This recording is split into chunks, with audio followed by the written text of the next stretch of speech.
आगे बढ़ते हैं, बात करते हैं सहारनपुर हिंसा की, जहां पर एक बार फिर से हिंसा भड़क उठी है। इस हिंसा में एक शख्स की मौत हो गई है जबकि 10 लोग घायल हो गए हैं। सहारनपुर के शबीरपुर इलाके में कल मायावती एक पक्ष से मिलने के लिए गई थी। उनके सहारनपुर से लौटते ही दो गुटों के बीच में भिड़ंत हो गई। क्यों भड़की हिंसा है, हम ये लगातार आपको दिखा रहे हैं कि कल मायावती ने शबीरपुर का दौरा किया था और यहां पर एक रैली को संबोधित किया था। वो उस परिवार से भी मिलने गई थी, दलित परिवार से मिलने गई थी। मायावती के वापस लौटने के बाद दो गुट आपस में भिड़ गए। एक गुट के लोगों ने दूसरे गुट के इलाके में आगजनी की। आगजनी के बाद दोनों गुटों में फायरिंग भी हुई। फायरिंग में एक शख्स की मौत हो गई और 10 लोग घायल हो गए। बताया यह जा रहा है कि एक गाड़ी पर सवार होकर कुछ लोग जब वापस लौट रहे थे रैली के बाद से, उसके बाद ये हमला हुआ। आपको बता दें, राज्य सरकार ने अपने आला और बड़े अफसरों को यहां पर भेज दिया है। गृह सचिव, ADG law and order, IG STF, DIG Saharanpur में है। योगी सरकार ने इसकी निंदा की है। स्पेशल विमान से अफसरों को सहारनपुर में भेजा गया है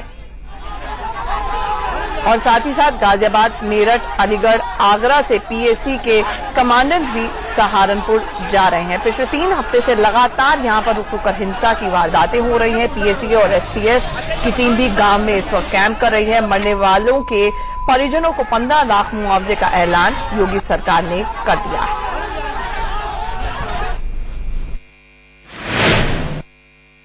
मेरे साथ हैं उत्तर प्रदेश सरकार के उप मुख्यमंत्री केशव प्रसाद मौर्य जी। मौर्य जी, करीबन 3 साल के बाद मायावती मैदान में जाने पर मजबूर हुई हैं। सहारनपुर हिंसा के मामले में वो सहारनपुर गई हैं और आरोप लगाया है कि बीजेपी जातिवाद की राजनीति कर रही है, जिस वजह से सहारनपुर जैसी घटनाएं सामने आ रही हैं। देखिए, जातिवाद की राजनीति का उत्तर प्रदेश की जनता ने अंत कर दिया है। 2014 का चुनाव परिणाम, 2017 का चुनाव परिणाम जातिवादी की राजनीति करने वाले लोगों के लिए जनता का करारा जवाब है। आदरणीय योगी जी के नेतृत्व में जब से सरकार बनी है, बसपा प्रमुख मायावती जी इस प्रकार की फिर से कोशिश कर रहे हैं कि जातिवादी राजनीति को बढ़ावा दिया जाए, लेकिन उन्हें इस प्रकार की कोशिश में सफलता मिलने वाली नहीं है। हमारी सरकार सबका साथ, सबका विकास। हम जाति देख करके, धर्म देख करके, व्यक्ति देख करके विकास के काम, सेवा के काम नहीं करते, बल्कि उत्तर प्रदेश की 22 करोड़ जनता के लिए काम करते हैं। और मैं इतना ही कहूंगा कि मायावती जी ऐसा कोई काम न करें जिससे उत्तर प्रदेश में लोगों को आपस में संघर्ष करने के लिए वो प्रेरित करने की वजह बन जाए। वह काम करें जिससे लोगों में समरसता बनी रहे।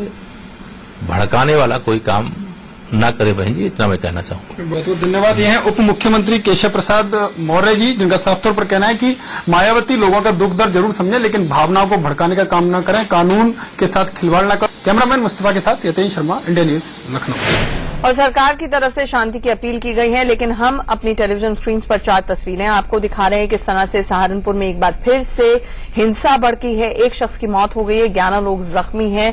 लोगों का लगातार हंगामा वहां पर हो रहा है। 2 समुदायों के बीच में जिस तरह से ये हिंसा भड़की है और योगी सरकार ने अपने आला अफसरों को भेज दिया है इलाके में कैंप करने के लिए। हमारे साथ हमारे सहयोगी पुलकित नागर इस वक्त जुड़ रहे हैं ग्राउंड जीरो से रिपोर्ट पहुंचाने के लिए।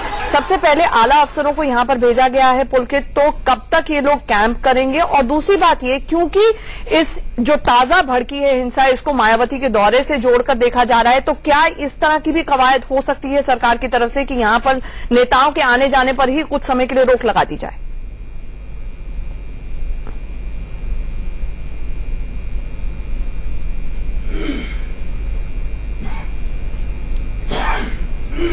ठीक है, हम अपने सहयोगी पुलकित के पास एक बार फिर से उनसे संपर्क साधने की कोशिश करेंगे। आपको बता दें कि सहारनपुर में ताजा दौर जो हिंसा का हुआ वो तब हुआ जब मायावती ने वहां पर रैली की, दलित समुदाय के कुछ लोगों से जाकर वो मिली और उसके बाद दोनों समुदाय के बीच में हिंसा भड़क गई। हमारे साथ हमारे सहयोगी पुलकित एक बार फिर से जुड़ गए हैं। जी पुलकित, सबसे पहले ये जानना चाहेंगे कि वहां पर आला अफसर कब तक कैंप करेंगे और सरकार क्या वहां पर नेताओं के आने जाने पर पाबंदी लगा सकती है, क्योंकि ये जो ताजा हिंसा का दौर हुआ है इसको मायावती के दौरे से जोड़कर भी देखा जा रहा है।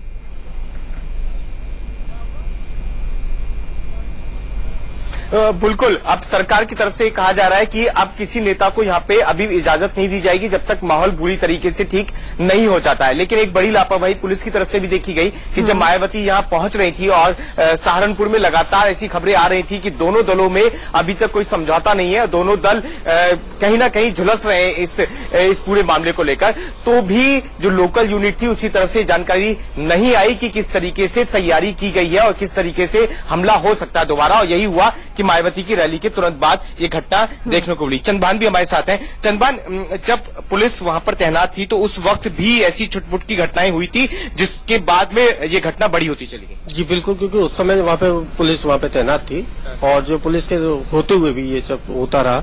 और हालांकि जो पुलिस ने उस चीज को रोकने का प्रयास किया, खुद डीएम और एसएसपी ने खुद उस जगह पे कॉम्बिंग करी है। बावजूद जो कब तक कह रही है पुलिस, कब तक गाँव के एरिया में सारे अधिकारी घूमते हुए नजर? अभी जी एडीजी लॉ एंड ऑर्डर यहाँ पे आए हुए और गृह सचिव जो है वो आए हुए और वो इस समय मौके पर है, वहीं पे गांव में उन गांव का दौरा करने गए और अर्धसैनिक बल वहां पे तैनात किया गया है।